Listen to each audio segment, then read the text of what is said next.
There's a lot of indie developers gathered here at Gamelab 2015, and the weapon of choice for many of them is, of course, Unity. We are lucky to have here with us David Helgason, the Unity man. Thank you for joining us. Hey, thanks for having me. I would say, though, there's a lot of indie developers using Unity, but there's a lot of non-indie developers using Unity too. But fair enough, fair enough. But specifically into that, why do you think is their weapon of choice for indies? Let's go into all the type of games later. Yeah, well, Unity is pretty awesome. Okay, it wasn't always awesome, but now it is. It was always very easy to use. It was always very affordable. Now it's basically free for anyone who doesn't have money or is starting out. It's a very flexible engine, so it doesn't dictate what type of game you make with it. There's first-person shooters, there's RTSs, there's card games, there's 2D casual games. There's almost every genre. There's sandbox games like Cities, Skyline. I mean, there's basically every genre of game that you can imagine is now in Unity, right? And that's nice for developers because when they pick the tool set, it doesn't constrain them too much. And maybe especially for the new world where, I mean, both indie teams, but actually also sometimes also larger company teams are trying to innovate on gameplay and mechanics. It's important to have an engine that doesn't sort of, box you in. It's also an engine that is very multi-platform. We support basically every platform there is. I think we count 23 platforms, including Oculus and all the new stuff, HoloLens, things like that. And that's important because maybe especially for indies and especially for in the sort of modern era where production times are often short. And the industry is changing a lot, so which platforms matter now is maybe not the same as what matters in 2 years. So again, having a tool set where you start developing and then you can quickly move to a new platform if that's needed or useful is really valuable. It's less important to be multi-platform if you're building for 5 years and you basically picked your target. But often we see now, games that start development maybe on PC or mobile and then switch over to console, switch over to the other platforms. We also see teams now that are doing, 1, 2, 3-person teams, building platforms for like 8 different platforms, including console platforms. Which, if you go back 5 years in this industry, even a 40-person team wouldn't be insane enough to do that. So I mean, it's a wonderful tool set, but it's also like, it sort of goes with the changing industry. You're rolling out the 5.1.1 version right now. Which are the main new features you're introducing? Oh man, frankly, I don't remember. And the reason is it's just such a blur now. We're moving so fast. And we have a bi-weekly release with updates and fixes, and then we do a quarterly release with new features. Right now I'm kind of blank on it. There's a lot of optimizations. There always are. There's honestly, I'm blanking right now. Okay. You mentioned HoloLens and Oculus, and of course VR. One thing that we just supported is just launched is native Oculus support. Yes. Which is important because it makes it just much more smooth to work on VR and VR in general. Yeah, of course VR is going to be a big thing like in a couple of months. We think VR is going to be a big thing. There's different voices, different opinions, but I mean we're believers. How are you working with VR technology and augmented reality like HoloLens, which is a kind of a mixture? And are you planning on supporting Morpheus as well somehow? Oh, we work with Sony and all their platforms, so that definitely includes Morpheus. So the way we support things is, first we try to make it possible, then we try to make it easy, and then we try to make it great, more or less in that order. So, last year we went and we made sure that, Oculus could be supported with a plugin and, you had to do certain things. Then we optimized it, and now we're working with, Oculus, and now Unity actually natively supports it, so you plug in your Oculus and it just works. And then, now we're going further into it, and we're actually going to ask the question, how can we make the production of VR fantastic? And no engine today is perfect for VR, but there's just some questions about the camera and the projections and the sort of production workflow and things like that actually will have to change. So that's kind of the next stage for us. So I guess you mean more native production for Oculus and not just becoming easier to port your normal first-person game to Oculus. Exactly, and we think a lot of the important products for both VR and AR just like the important products for mobile were not ports. They were like first kind of, only initially created for these platforms. I mean, so the fundamental sort of, goal of Unity is first to democratize game development and make a lot of people able to make games. Second, it's like to attack these really hard technical problems, multi-platformness, VR, frame rates that are necessary on VR, memory consumption on mobile. I mean, all these like really tricky things, and we attack them with full force as a technology company. And the last thing is that like we try to actually then back out again from the technology and say, how can we really help developers be more successful? And that can mean technology. It can mean helping them with assets through like something we call the asset store, which is this marketplace where you can get access to amazing assets. But also with like an ad network, social sharing, analytics to understand the play patterns of your players, and really kind of big picture ask how can we make just developers more successful. You have a rather impressive support for Nintendo platforms as well. Unity is like the default environment for Wii U development, and then you recently announced the support for new 3DS as well. What can you tell us about this? And specifically on new 3DS, is it just new 3DS or also the normal console, the standard version? So about the specific of that, I can't remember honestly what we've announced right now, but we work very deeply with Nintendo and actually all the console manufacturers. I mean, consoles obviously have much lower distributions than mobile, for instance, but they have audiences that are very hardcore, that buy the devices only or primarily to buy games. So I think these are very interesting platforms for both big and also very these days small studios to support. So what we do is we go and we work very closely with the platform manufacturers. We put our engineering behind it, but they help us make it really good. Because often actually just working together makes things better. And again, we think it's very important that all the developers have access to all the platforms. And what's great is that in this generation, all the console platforms are now pretty open. There's digital channels. Of course there are submission guidelines. It's not all open, but it's open enough that a lot of very clever developers can go in with very kind of unusual, new, fresh products and have them be successful. Yeah, I mentioned specifically Nintendo because, of course, they are now way more open than before, and that was that impressive thing that letting people use Unity, and that's perfect for a lot of developers, of course.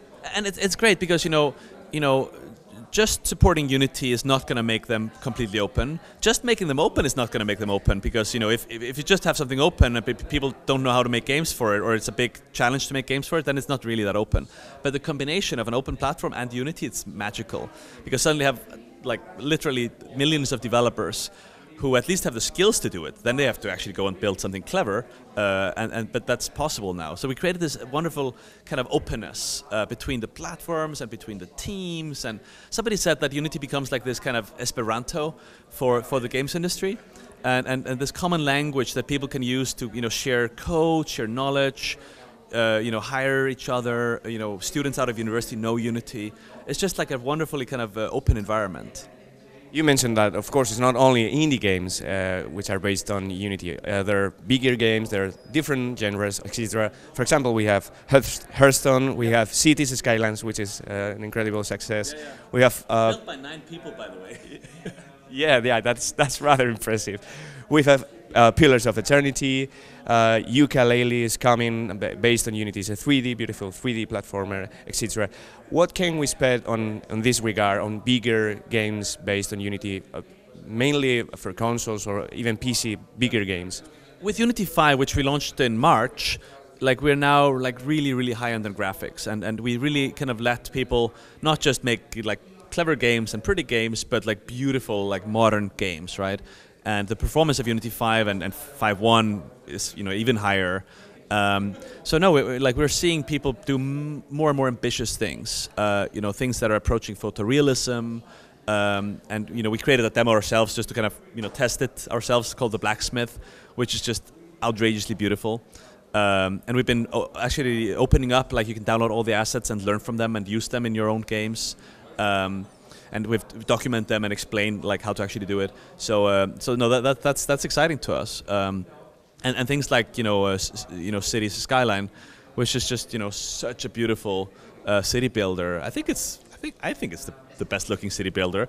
I think many people would agree. Yeah. They sold 1 million copies in a very short time. It's incredible. So that's exciting, and what's also cool is that, you know, the big teams and the really clever teams have all these technologies, but you know, a single developer can also use them. They have to be a bit clever about it. They have to maybe collaborate with some friends. They have to download things from the asset store. But you actually get games built by like solo developers or very small teams that look just as good as the big teams can do. Maybe they're smaller. Maybe they don't have like, you know, infinite universes. Maybe the gameplay isn't 20 hours but 5 hours. But you can really do it. It's amazing. Golden age of gaming. Are we on a golden age of gaming right now? I think it's definitely no golden age. You know, there's never been as many games created.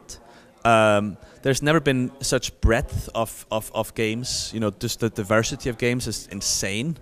You know, if you go way back to the 80s, there was some of the same feeling, like small teams, very creative gameplay. But frankly, it was so small. I mean, like, it wasn't a lot of people. And now it's, you know, millions of people creating these things. And yeah, it's just never been like this. And you get like really high-end stuff. You get all the console stuff, and then you get things that are like crazy, like, you know, Minecraft is one, but like Surgeon Simulator, you know, is that going to be like a long-term franchise? Maybe not, but it's beautiful, and it's created by a very small team, and it's just wacky.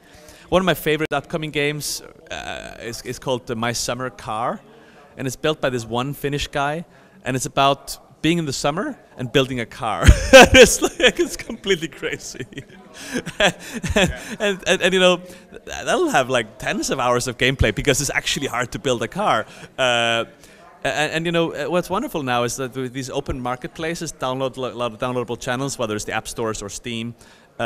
You know, games that are really niche and strange can still find, you know, tens or hundreds of thousands of players, or even millions of players, which is enough to, you know, pay the bills and make more games. And yeah, you know, you never really had that before in that scale. Of course, the golden age of gaming, for those who don't know, is the title of your speech this morning. So you've mainly talked about this variety and possibilities nowadays, right? It's the varieties, it's the opportunities. I mean, nobody says it's easy. I mean, you still have to make good games. You know, and I think people sometimes forget. I mean, like in the early days of iPhone, say, right? Like a lot of pretty mediocre games sold pretty well. You know, because people just wanted to play some games, and there wasn't a lot. So, and that I think led some people to believe that it was just easy to make mobile games, and you know, oh yeah, you just, you know, make something really quickly and it sells, and you know, I earn some money. Of course, it's competitive. I mean, when you're competing for the attention of 2 billion people, yes, I mean, yes, there'll be competition. But if you look at the actual number of people who are being successful now compared to the early days of iPhone, it's many more now. I mean, it's like thousands of teams are building games that are paying the bills. It's pretty fantastic. And you get really small teams, like, you know, 2 guys, well, I think originally 2, maybe 3 guys later, built Crossy Road, which is like an infinite Frogger or whatever you call it. And it's just like, it's inspired, it's beautiful, and you know, they made a lot of money, not by some clever like in-app purchasing and grinding people, but just like making it fun and then showing some ads once in a while. Optionally, by the way, they don't even force you to see ads. If you want to see ads, you can see ads. And they made millions of dollars, which is enough for them to build like many more games, and it's just going to be exciting. Closing one, you're talking to many young developers here. Which is the main message you're giving to them for them to keep using Unity as their weapon of choice? Well, I'm not a sales guy, you know. They should just use whatever is useful for them. Many of them find Unity to be useful. That's great. I mean, what I advise people is, you know, just to really work hard. You know, be creative, not just copy other stuff. You know, follow their inspiration and actually try to make something new. And you know, I sometimes tell people, you know, it's not really hard to be successful. You just have to be one of the top 10% of anything, right? Well, whether you're a journalist or a game creator, you just have to be in the top 10%, right? Okay. And the thing is that it's not that hard to be in the top 10% because, you know, you just have to work harder than the other guys. And that's what I tell people to do, and it actually works. So you've talked about democracy as a highlight for Unity, because there's a free version and there's another paid version. You can download the environment, and then there's the asset store. How does the whole model work, and how could this asset thing work for developers as another stream of revenue? Okay. So on Unity, you know, some people think that, you know, it really can't be free. isn't there a rev share? Isn't there some way we're going to force you to pay? And the only thing we're saying is that if your game earns more than $100,000, we'd like you to subscribe to our software for $75 per month per developer. Which, well, if you add it up, it's going to take a pretty long time to pay us back that money. So really, we want the revenue to be yours. So the basic message is it's free. You don't really have to worry about the pricing. The second thing is that we have this marketplace where developers can sell their work to other developers, called the Asset Store. And as you mentioned, and it's just this wonderful platform that basically lets really small teams be super productive, because making games is sort of a group effort, and you need a lot of different specialists. Making beautiful particles like fire and smoke and stuff like that is actually pretty hard, and most people don't know how to do it. I don't know how to do it. So either you have a big team and you have a particle expert, or you're a sole genius and you know everything, which just happens but is rare. Or most likely you can just go to the Asset Store and buy whatever you need and then fit it to your own needs so it doesn't look like clip art. That's wonderful for developers, saves them time and money and all this stuff. But what the flip side of that is, of course, that we see a lot of developers now who are not just making games, but actually take some things they've created and actually sell it in the Asset Store. And there's literally hundreds of people who are earning significant income from the Asset Store.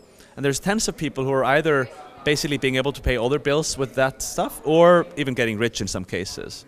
One guy said he made over half $500,000 in a year selling something in the Asset Store. So that's pretty cool stuff, and just opens up more ways of sort of surviving and being successful in the game industry, which is, well, makes us proud and happy, of course. It's a nice message. Thank you for joining us. Cheers. Hey, thanks for the chat. Thanks for your time.